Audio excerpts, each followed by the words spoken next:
The morning sun cast long shadows across the marble floors of Whitmore Palace as Captain Marcus Thornfield made his usual rounds through the royal quarters. His polished boots echoed softly against the stone as he passed portraits of monarchs who had ruled the kingdom of Avaloria for centuries. Marcus had served as head of the royal guard for 15 years, and every step he took was measured, deliberate, and filled with purpose. The palace felt different since Queen Isabella's passing 3 months ago. The woman who had been the heart of Avaloria for 47 years was gone, leaving behind a legacy that seemed too large for anyone to fill. Her son, King Edmund, had ascended to the throne, bringing with him his wife, Queen Consort Victoria, and her daughter from a previous marriage, Lady Penelope Ashworth. Marcus paused outside the late Queen's private chambers, now sealed and preserved exactly as she had left them. Inside those rooms lay treasures that had been collected over decades of rule, jewelry, artifacts, and personal items that told the story of a remarkable woman's life. The royal treasury had catalogued everything, but by tradition and law, these items would remain untouched until the new monarch decided their fate. A sharp voice cut through the morning silence, causing Marcus to turn toward the sound. Queen Consort Victoria was walking briskly down the corridor, her silk dress rustling with each step. Behind her followed Lady Penelope, a young woman of 22 with ambitious eyes and a calculating smile. "Captain Thornfield," Victoria called out, her tone carrying the authority she believed her position granted her. "I need to speak with you immediately about accessing Queen Isabella's private chambers." Marcus straightened, his hand instinctively moving to rest on his ceremonial sword. "Your Majesty, those chambers are sealed by royal decree until His Majesty the King makes a formal decision about their contents." Victoria's eyes flashed with irritation. "I am the Queen Consort now, Captain. Surely I have the authority to enter those rooms, especially when it concerns family matters." The words hung in the air like a challenge. Marcus had dealt with many royal personalities over the years, but something about Victoria's tone set him on edge. There was a hunger in her voice that reminded him of courtiers who saw the crown as a prize to be claimed, rather than a responsibility to be honored. "I'm afraid that's not how palace protocol works, Your Majesty," Marcus replied carefully. "Only King Edmund can authorize access to the late Queen's private quarters." Penelope stepped forward, her voice sweet but with an underlying edge. "Captain, perhaps you don't understand the situation. We're not asking to pillage the rooms. We simply need to retrieve some items that rightfully belong to the family." Marcus felt his jaw tighten. He had been present when Queen Isabella's will was read, and he knew exactly what items were meant for whom.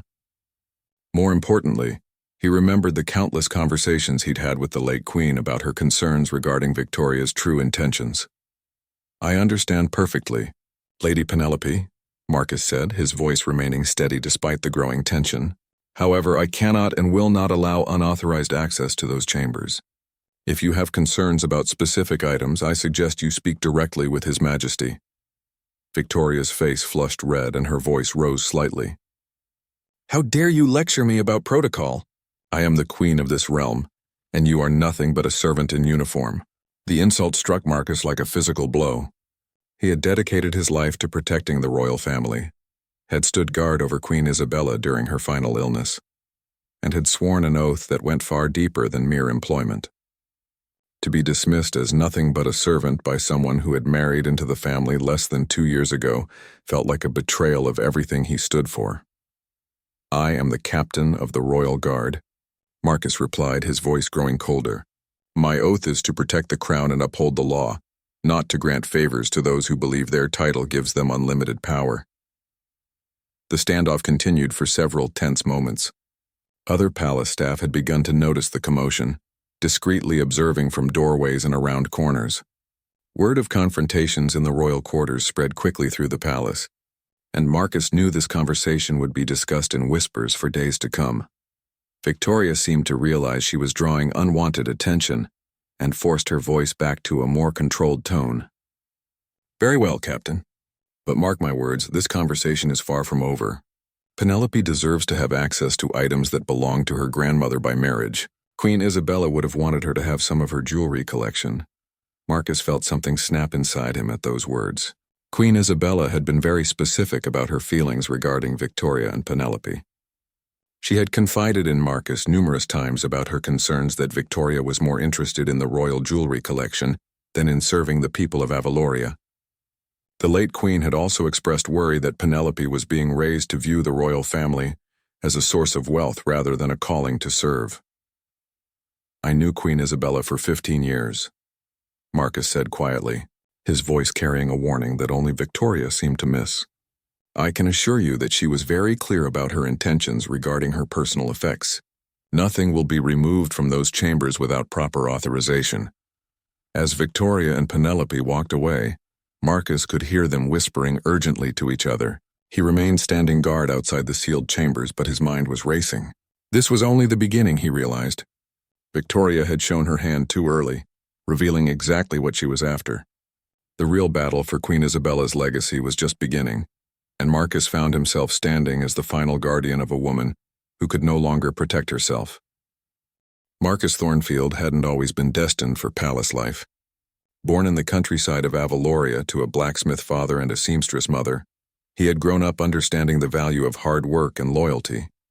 His path to the Royal Guard began when he was 18, serving first in the Avalonian military during a brief border conflict with neighboring Valdris. His courage under fire and natural leadership abilities caught the attention of his commanding officers, who recommended him for the elite Royal Guard training program. When Marcus first arrived at Whitmore Palace 15 years ago, Queen Isabella had been in her prime. She was 52 years old, confident in her role and deeply beloved by the people of Avaloria. What struck Marcus most about her wasn't her regal bearing or expensive clothing. It was her genuine interest in the people who served her. Unlike many royals who barely acknowledged their staff, Queen Isabella made it a point to learn the names and stories of everyone who worked in the palace. Their first real conversation happened during Marcus's third week on duty. He had been assigned to night watch outside the royal library when Queen Isabella appeared in her dressing gown, unable to sleep and seeking a book to read.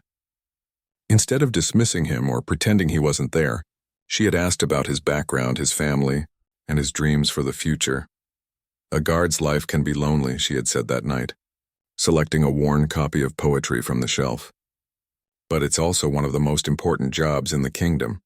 You're not just protecting my life, Marcus. You're protecting the institution that holds our country together."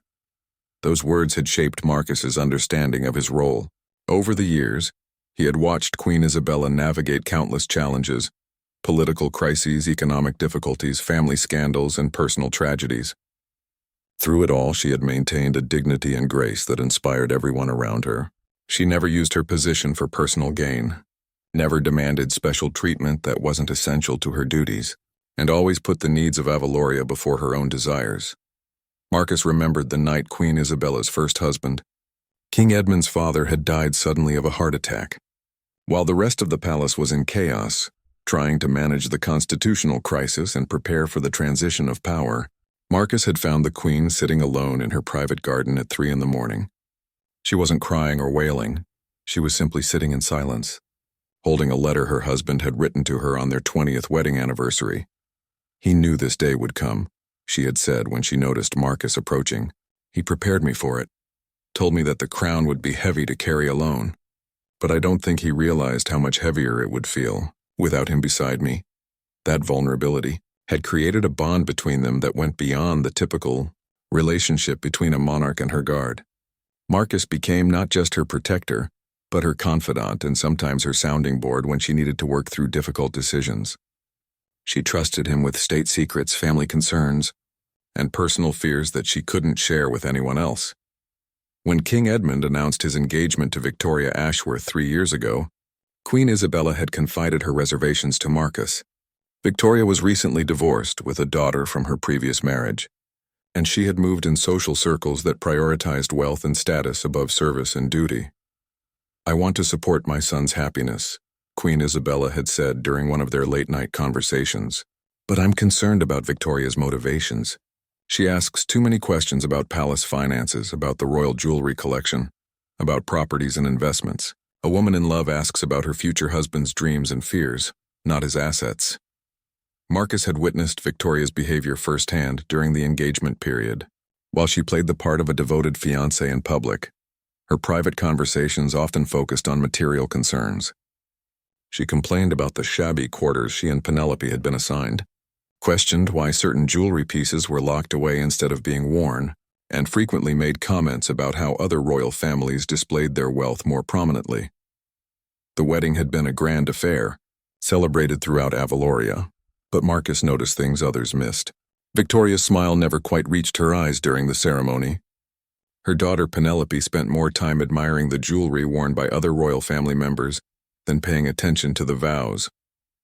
And most tellingly, Victoria's first question after the reception wasn't about honeymoon plans or married life.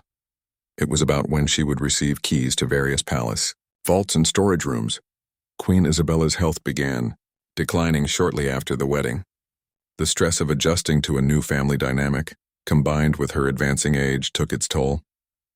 Marcus spent countless hours by her bedside during her final months, reading to her, discussing palace business, and listening to her concerns about the future of the monarchy.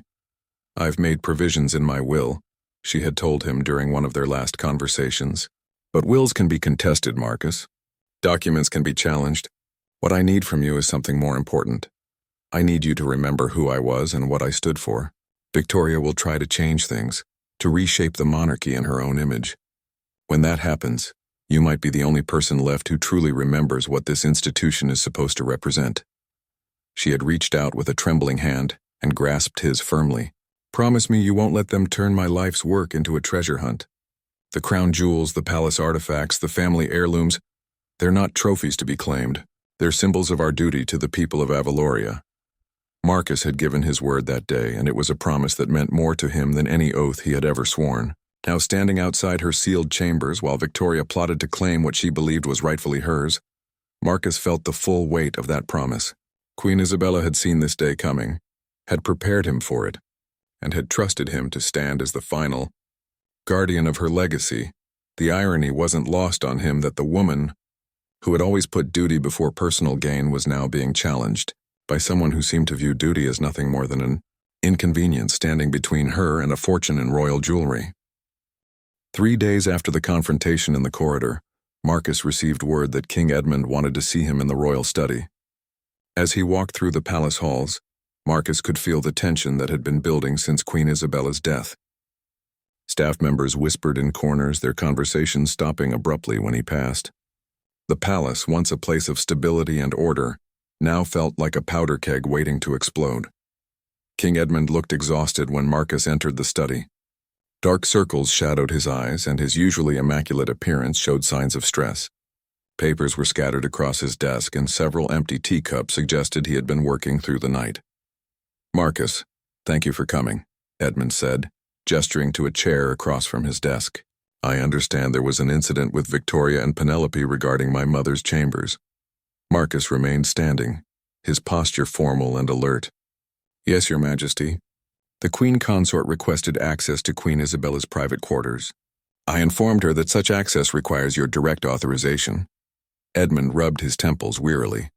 "Victoria says you were disrespectful to her, that you questioned her authority as Queen Consort. I followed palace protocol, Your Majesty. Nothing more, nothing less." The king studied Marcus's face, looking for something, perhaps the truth that lay beneath the careful diplomatic language. Edmund had known Marcus for years and trusted his judgment.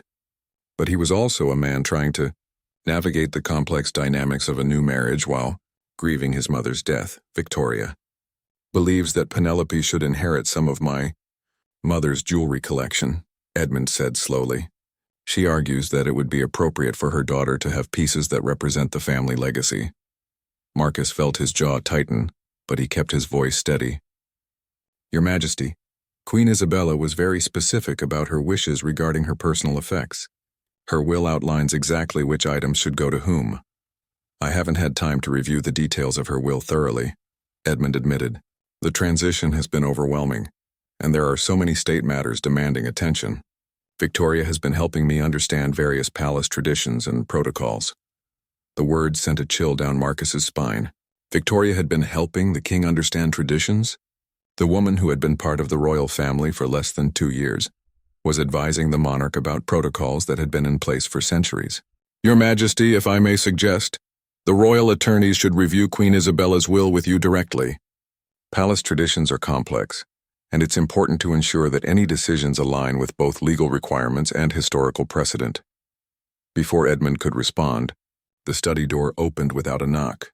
Victoria swept into the room, her presence immediately commanding attention. She was dressed in an elaborate blue gown with sapphire jewelry that Marcus recognized as pieces from the active royal collection. "Darling," she said to Edmund, moving to stand behind his chair with her hands on his shoulders.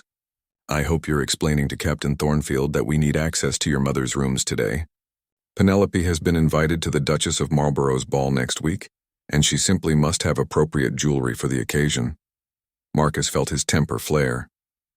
The idea that Queen Isabella's personal jewelry was being treated as a costume collection for social events was exactly what the late Queen had feared.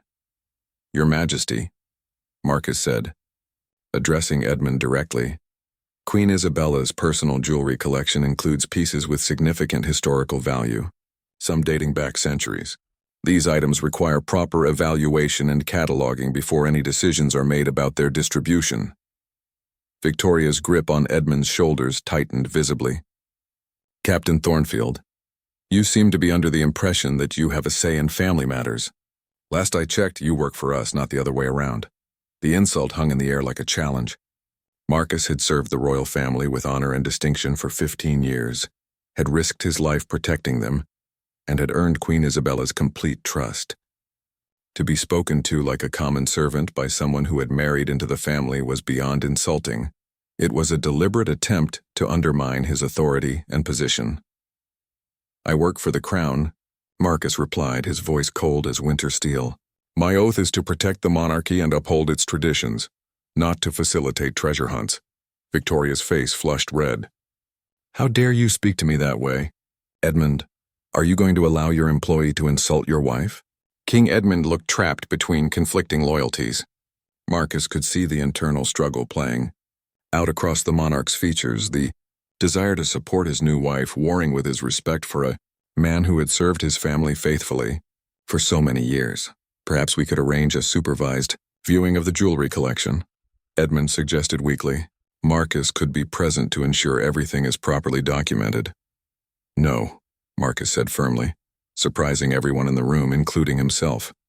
"Your Majesty, I cannot allow access to Queen Isabella's private chambers without a formal written order that has been reviewed by the royal attorneys.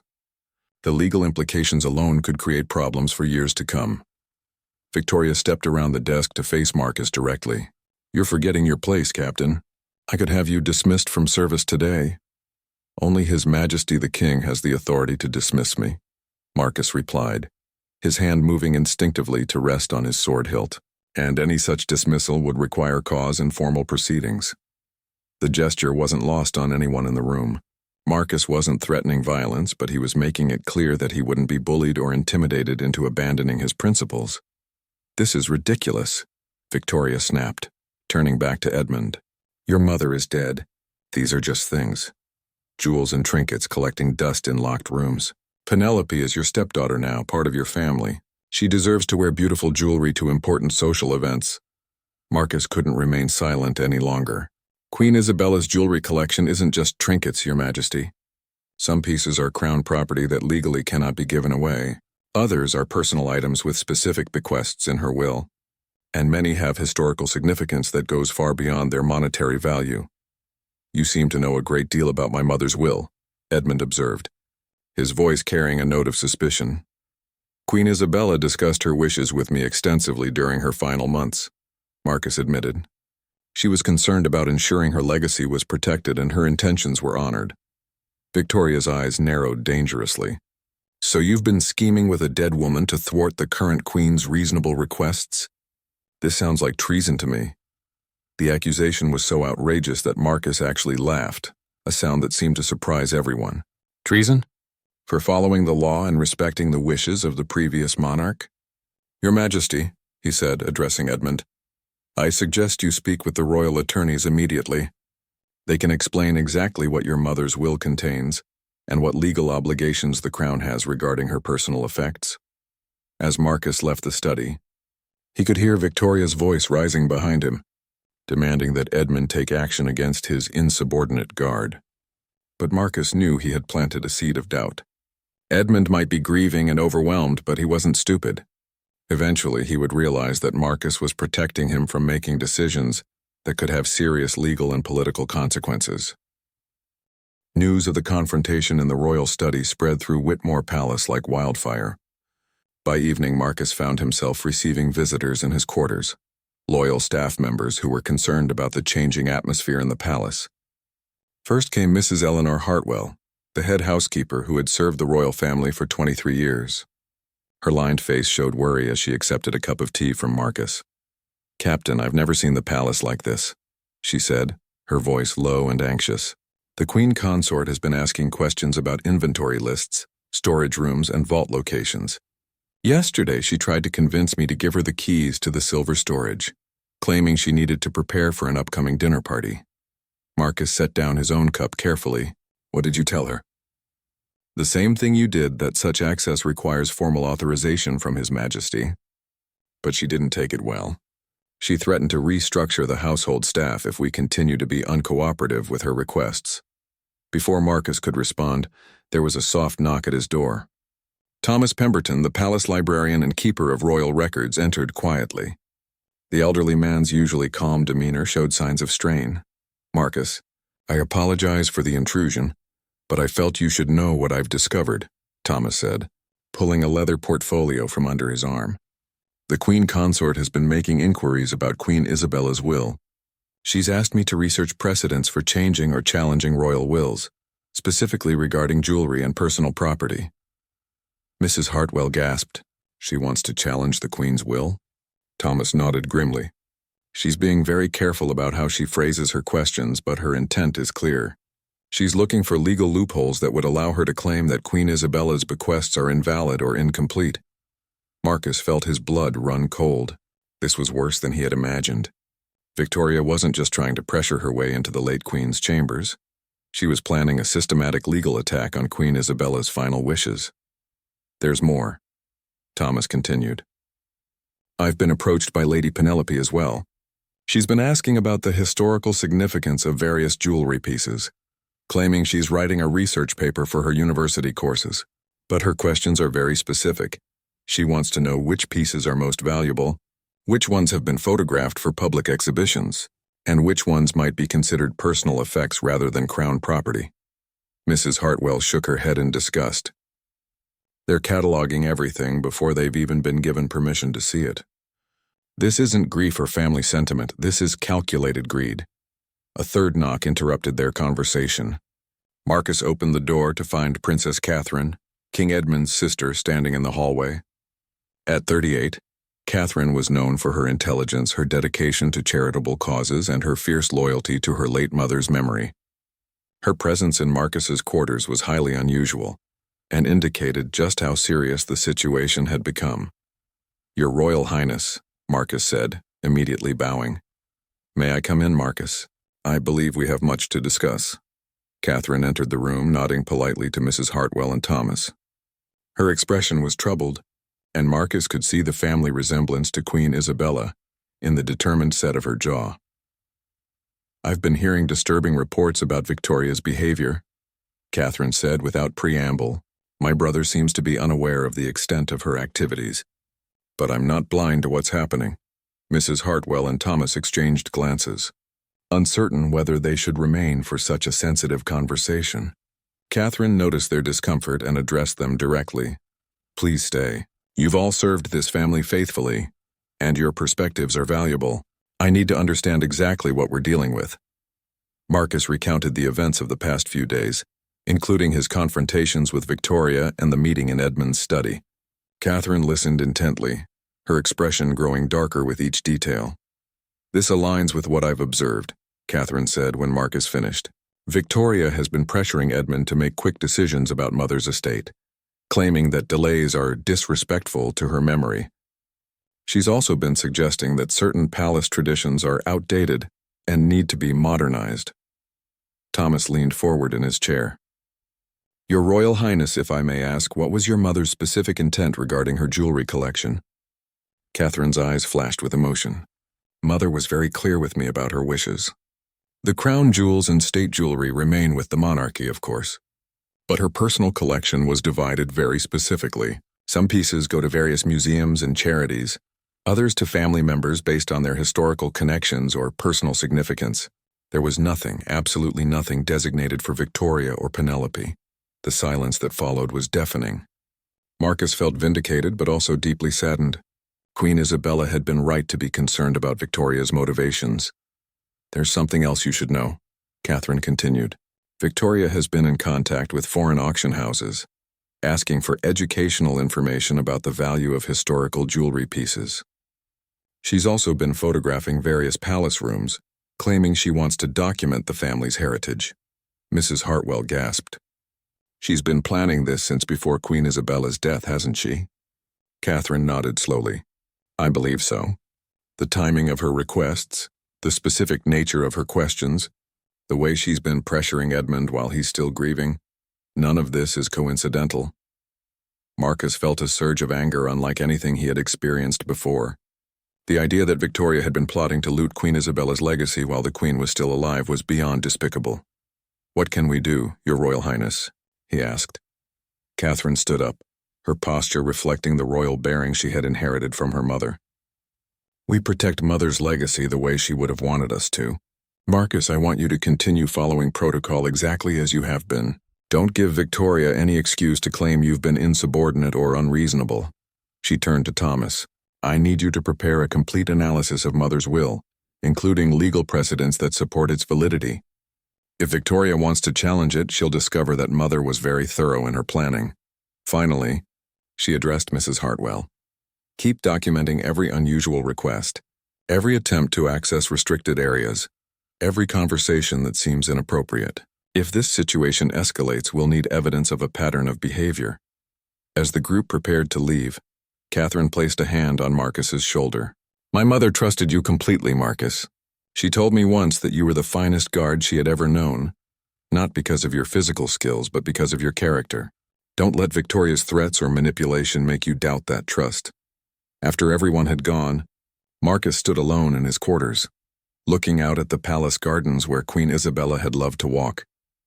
Tomorrow would bring new challenges, new confrontations, and new attempts by Victoria to circumvent the protections that had been put in place. But tonight, Marcus felt strengthened by the knowledge that he wasn't fighting this battle alone. The following morning brought an unexpected development that would change everything. Sir Charles Blackwood, the Crown's chief legal counsel, arrived at the palace earlier than his scheduled appointment with King Edmund. His urgent demeanor immediately caught Marcus's attention as he passed through the main entrance hall. "Captain Thornfield?" Sir Charles called out, his voice carrying the authority of someone accustomed to handling matters of the highest importance. "I understand there have been some concerns regarding access to Queen Isabella's private effects." Marcus nodded, choosing his words carefully. "Yes, Sir Charles. The Queen Consort has made several requests for access that I've been unable to accommodate, without proper authorization." "Sir," Charles studied Marcus's face with the keen eye of a man who had spent decades navigating royal politics. "Walk with me, Captain. I think it's time we had a thorough discussion about Queen Isabella's final arrangements." As they made their way to Sir Charles's temporary office in the palace's east wing, Marcus noticed increased activity throughout the building. Staff members were moving with unusual urgency, and several cars with government plates were parked in the courtyard. "Captain, what I'm about to share with you is highly confidential," Sir Charles began once they were behind closed doors. "Queen Isabella came to see me 2 weeks before her death. She was concerned about potential challenges to her will and wanted to ensure that her wishes would be legally unassailable." Marcus felt his heart rate quicken. Queen Isabella had been planning for this exact scenario. Sir Charles opened a locked briefcase and removed several documents. The Queen executed not one, but 3 separate legal instruments regarding her personal effects. The first is her formal will, which has been filed with the appropriate courts. The second is a detailed inventory of every item in her personal collection, complete with photographs, appraisals, and specific bequests. "And the third?" Marcus asked. "A sworn affidavit documenting her concerns about potential attempts to misappropriate her personal property." She specifically mentioned Queen Consort Victoria by name. detailing conversations and behaviors that suggested inappropriate interest in the royal jewelry collection. Marcus sat back in his chair, stunned. Queen Isabella had not only anticipated Victoria's actions, she had documented them legally. There's more, Captain. The Queen also provided me with a list of palace staff members she trusted implicitly to verify her intentions and protect her legacy. Your name is at the top of that list. Before Marcus could respond, Sir Charles's phone rang. The conversation was brief but clearly significant, judging by the lawyer's changing expression. That was Princess Catherine, Sir Charles said after hanging up. She's discovered something that requires immediate attention. She's on her way here now. 20 minutes later, Princess Catherine arrived carrying a leather satchel that she handled with obvious care. Her face was pale but determined. Sir Charles, Marcus, what I'm about to show you changes everything, she said, placing the satchel on the desk. I've been going through Mother's private study, the one she used for personal correspondence. Hidden behind a false panel in her desk, I found these. Catherine opened the satchel to reveal dozens of photographs, letters, and what appeared to be audio recording equipment. Marcus leaned forward, trying to understand what he was seeing. Mother was documenting Victoria's behavior for months before her death, Catherine explained. These photographs show Victoria in Mother's private chambers on several occasions, when she claimed to be elsewhere in the palace. The timestamps prove she was accessing areas she had no permission to enter. Sir Charles examined the photographs carefully. How did Queen Isabella obtain these without being detected? Catherine managed a sad smile. Mother had security cameras installed in her private quarters after some jewelry went missing last year. She never told anyone except her personal security detail, and she controlled the system herself. Marcus felt pieces of a puzzle clicking into place. Several valuable items had indeed disappeared from various palace rooms over the past year, but the incidents had been attributed to careless inventory management rather than theft. There's more, Catherine continued, producing a small digital recording device. Mother recorded several conversations with Victoria where the subject of inheritance came up. In one particularly revealing exchange, Victoria explicitly states her belief that she and Penelope are entitled to compensation for joining the royal family. Sir Charles activated the device, and Queen Isabella's familiar voice filled the room, followed by Victoria's distinctively sharp tones. The conversation was clearly from several months ago, based on references to upcoming state events. I do hope Edmund understands that Penelope and I have made significant sacrifices to join this family, Victoria's recorded voice said. We've given up our previous lifestyle, our independence. It's only fair that we should be compensated with access to some of the family's treasures. Queen Isabella's response was diplomatic but firm. Victoria, the royal collection isn't a reward system. These items are held in trust for the people of Avaloria. They have historical and cultural significance that goes far beyond their monetary value. But surely some pieces could be considered personal gifts, Victoria pressed. Penelope is practically your granddaughter now. She should have beautiful jewelry to wear to important events. Penelope is a lovely young woman, Queen Isabella replied carefully. But the distribution of royal jewelry follows specific protocols and legal requirements. These decisions cannot be made casually or emotionally. The recording continued for several more minutes, with Victoria becoming increasingly insistent about her rights to various palace treasures. Her tone grew more demanding, her arguments more aggressive, until Queen Isabella finally ended the conversation by claiming fatigue. When the recording stopped, the room was silent except for the ticking of an antique clock on Sir Charles's desk. This is extraordinary evidence, Sir Charles said finally. Queen Isabella was clearly building a legal case to protect her estate from exactly the kind of challenges we're now facing. Marcus felt a mixture of admiration and sadness. Even in her final months weakened by illness, Queen Isabella had been thinking strategically about protecting her legacy. There's one more thing, Catherine said, producing a sealed envelope from the satchel. This letter is addressed to you, Marcus. Mother left specific instructions that it should only be opened if Victoria attempted to challenge her will or access her private chambers without authorization. With trembling hands, Marcus opened the envelope. Queen Isabella's elegant handwriting covered 2 pages of personal stationery. The letter was dated just 1 week before her death. My dear Marcus, it began. If you are reading this letter, then my fears about Victoria's intentions have proven justified. I want you to know that your loyalty and service have meant more to me than you can imagine. You have been not just my protector, but my friend and confidant during some of the most difficult years of my reign.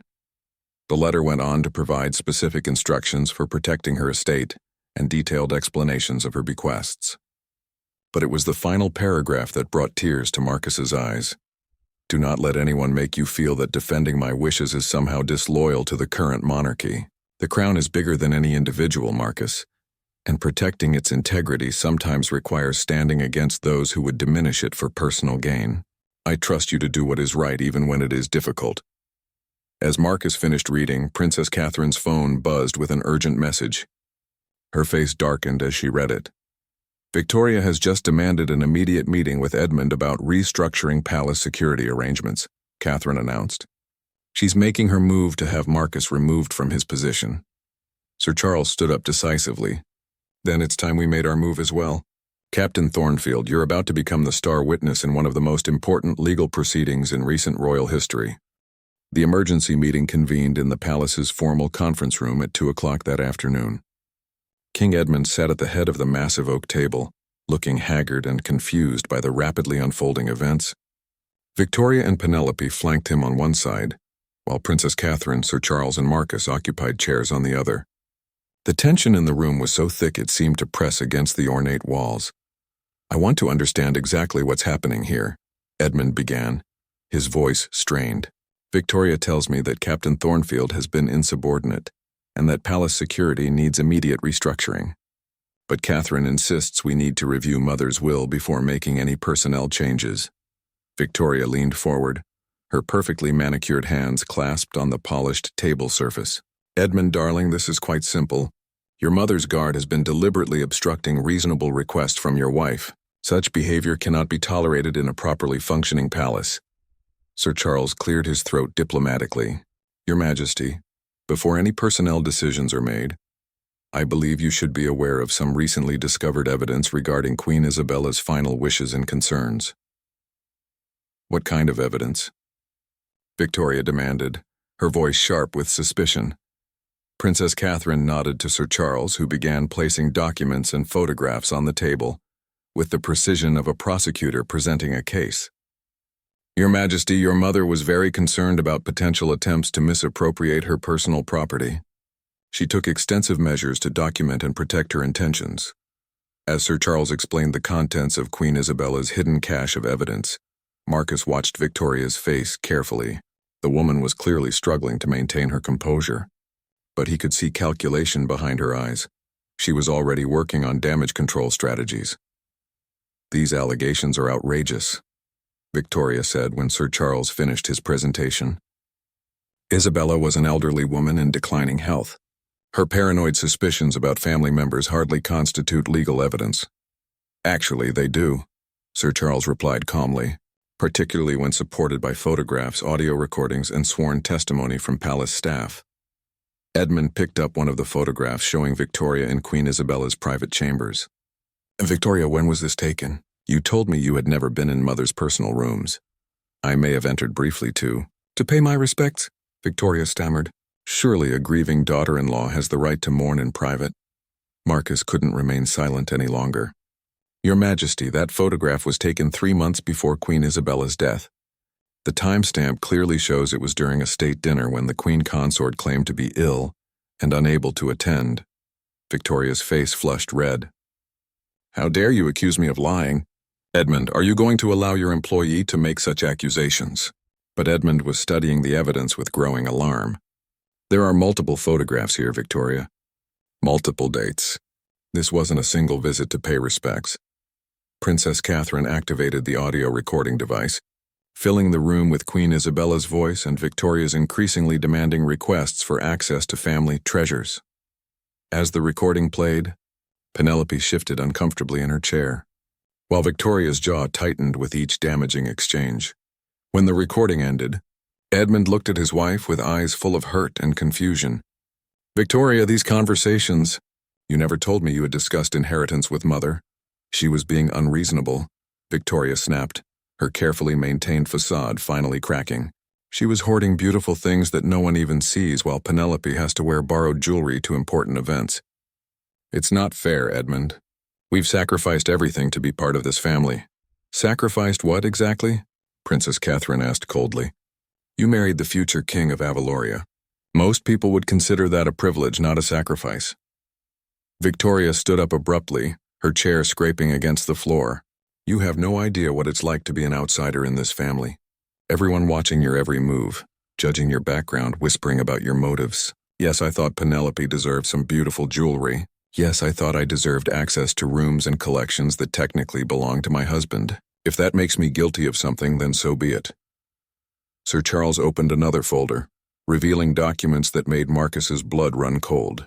Your Majesty, I'm afraid there's more. We've discovered evidence that the Queen Consort has been in contact with private collectors and auction houses, providing detailed information about palace artifacts and their estimated values. What? Edmund's voice was barely a whisper. Phone records show extensive communication between Queen Consort Victoria and representatives from Blackwood Auction House in London, Patrimoine Auctions in Paris, and Treasures International in New York. The conversations occurred regularly over the past 6 months. Victoria's composure finally shattered completely. So what if I made some inquiries? I wanted to understand the value of things around me. That's not a crime. Actually, it is, Sir Charles said quietly. Providing information about Crown property to potential buyers constitutes a serious breach of security protocols. In some circumstances, it could even be considered treason. Penelope, who had been silent throughout the meeting, suddenly burst into tears. Mummy, you said we were just learning about history. You said the phone calls were for educational purposes. Victoria whirled on her daughter. Be quiet, Penelope. Don't say another word. But Penelope was too upset to stop. I never wanted any of this. I just wanted to fit in with the family. But you kept saying we deserved more. That Grandmother Isabella was being selfish by keeping everything locked away. Marcus felt a stab of sympathy for the young woman. It was becoming clear that Penelope had been manipulated by her mother's ambition and greed. King Edmund stood up slowly, his face pale with shock and disappointment. Victoria, I need to understand something. Did you marry me because you loved me? Or because you saw an opportunity to gain access to the royal collection? The question hung in the air like an accusation. Victoria's eyes darted around the room looking for escape or allies, but finding neither. How can you ask me that? She said, but her voice lacked conviction. Of course I love you, Edmund. But love doesn't pay bills or provide security for my daughter's future. Princess Catherine shook her head in disgust. Mother was right about you. She saw through your act from the very beginning. Victoria's mask of respectability finally fell away completely. Your precious mother was a selfish old woman who couldn't bear the thought of sharing her treasures with anyone. She lived in the past while the rest of us had to deal with reality. The insult to Queen Isabella's memory was more than Marcus could bear. He stood up, his hand moving instinctively to his sword, his voice filled with cold fury.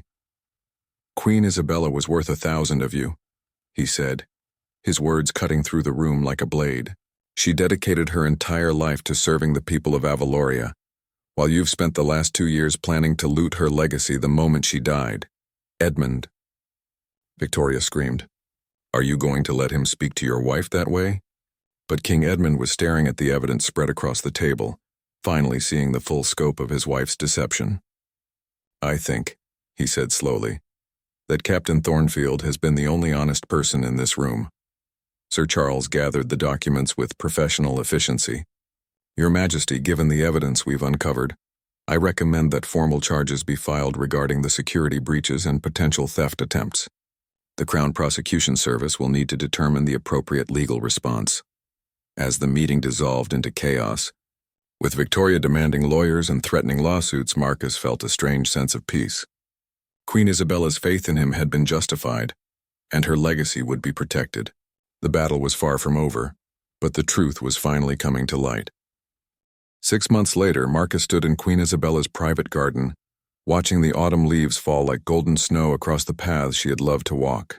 The palace felt different now, calmer, more authentic, as if a dark shadow had been lifted from its ancient walls. The formal proceedings had concluded 3 weeks ago, and life was slowly returning to a new normal. The legal aftermath had been swift and decisive. Victoria had been stripped of her title as Queen Consort and faced multiple charges related to attempted theft of Crown property and security breaches. The evidence Queen Isabella had so carefully gathered proved unassailable in court. Victoria's contact with international auction houses, combined with her documented attempts to access restricted areas of the palace, painted a clear picture of premeditated criminal intent.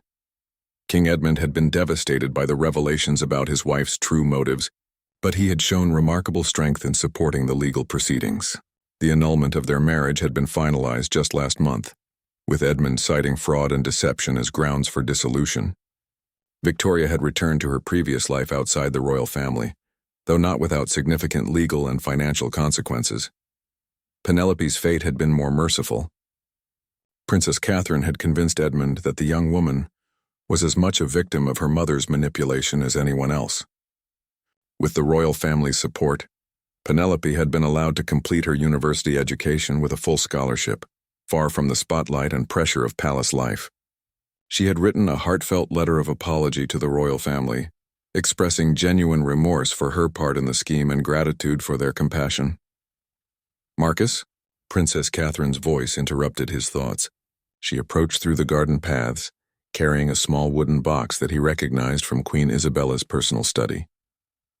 "Your Royal Highness," Marcus said, bowing slightly. "I wanted to speak with you privately before the ceremony this afternoon," Catherine said, gesturing toward a stone bench beneath Queen Isabella's favorite rose arbor. "My brother and I have made some important decisions about the future." Marcus sat beside her, curious about what new developments were unfolding. The royal family had been through so much upheaval that he sometimes wondered if they would ever find stability again. "First," Catherine said, "Edmund wants you to know that your actions during this crisis probably saved the monarchy from a scandal that could have lasted for generations. Mother's legacy is safe because you had the courage to stand up for what was right, even when it meant defying someone who claimed authority over you." Marcus felt a familiar tightness in his throat when Queen Isabella was mentioned. Her loss still felt fresh, though the knowledge that her final wishes had been honored brought him some comfort. "The royal attorneys have finished executing Mother's will," Catherine continued. "Her jewelry collection has been distributed exactly as she intended. Several pieces have gone to museums, others to various charities for auction, and family members have received items with personal significance." She opened the wooden box, revealing a simple but elegant gold watch that Marcus recognized immediately. Queen Isabella had worn it every day for as long as he had known her. It had been a wedding gift from her first husband, King Edmund's father. "Mother left this specifically for you," Catherine said, lifting the watch from its silk-lined resting place. Her instructions were very clear. She said that you understood the true value of loyalty and service better than anyone she had ever known, and that this watch should remind you that time spent in honorable service is never wasted. Marcus stared at the watch, overwhelmed by the gesture. "Your Royal Highness, I cannot accept such a personal item. It should remain with the family."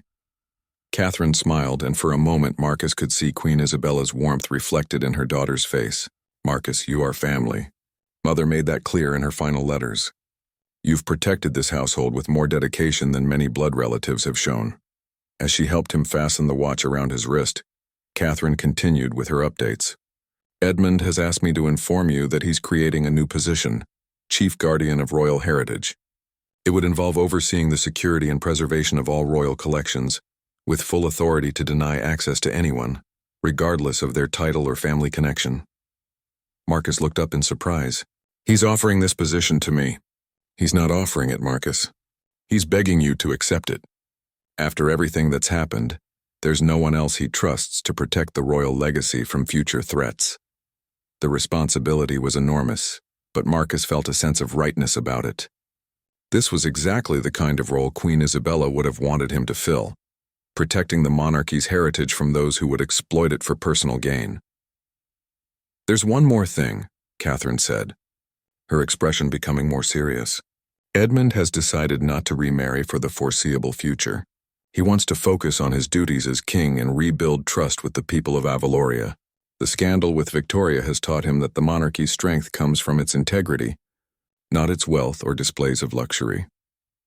As they walked back toward the palace for the afternoon ceremony, honoring Queen Isabella's charitable bequests, Marcus reflected on the lessons of the past year. Queen Isabella had been right about Victoria from the beginning, but more importantly, She had understood that protecting the monarchy sometimes required standing against those who claimed to represent it.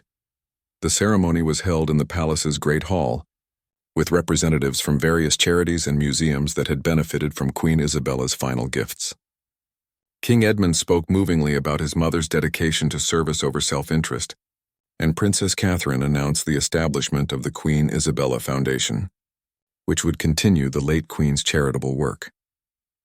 As Marcus stood guard during the ceremony, wearing Queen Isabella's watch and knowing that her trust in him had been justified, he felt a deep sense of peace. The royal guard who had started this journey defending a locked door had ended it as the protector of an entire legacy. In the months that followed, Marcus would implement new security protocols that made it virtually impossible for anyone to exploit their position for personal gain.